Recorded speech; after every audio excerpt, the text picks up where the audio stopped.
Gipangandaman na sa Shrine of the Holy Infant Jesus Foundation Incorporated sa Davao City ang gilaumang pagdagsa sa mga deboto alang sa kapistahan sa Holy Infant Jesus of Prague sunod semana.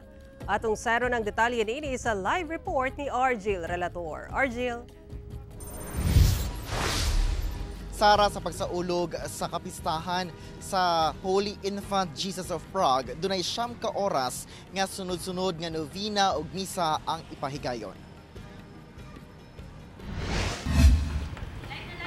Padayon ang pagpanghinlo ug pagpamintura sa mga personahe sa Shrine of the Holy Infant Jesus Foundation Incorporated sa Shrine Hills, Matina, Davao City.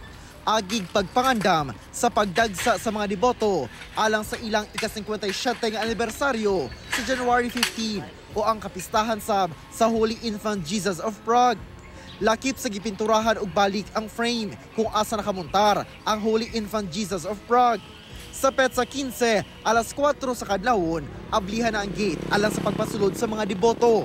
Alas 5 sayo sa buntag, sugdan ang prosesyon sa Holy Infant Jesus of Prague, palibot lang sulod sa shrine compound. Sugdan ang unang novena ug alas 6 sa buntag ug sundan dayon kini sa unang misa pagka alas 6:30 sa buntag. Magsunod-sunod na ang novena ug misa hangtod sa alas 4:30 sa hapon nga ulahing misa.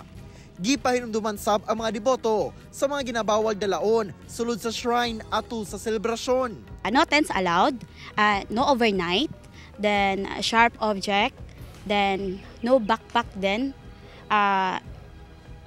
no drone, especially no drone, no vendors allowed po tayo sa inside, and then sa masking sa gawas para dili ta makakuan sa traffic. Abiso sab sa mga dunay planong magdala og sakyanan nga limitado ang parking space ug alang lang kini sa mga mag-serve gikan sa simbahan atol sa novena ug misa. Gihinluan na sab sa mga personahe sa Davao City Environment and Natural Resources Office ang dalan pasaka sa shrine, labi na ang mga sagbot nga naabot na sa sidewalk aron hapsay ang pagsaka sa mga deboto sa lugar. Sara, sanglit limitado lang ang parking space alang sa mga sakyanan atol sa kapistahan. Ginahulat pa nato ang kining traffic lang ipagula sa Davao City Transport and Traffic Management Office aron mahimong hapsay ang kining dagan sa mga sakyanan atol sa kapistahan. Sara. Okay, daghang salamat Argil Relator.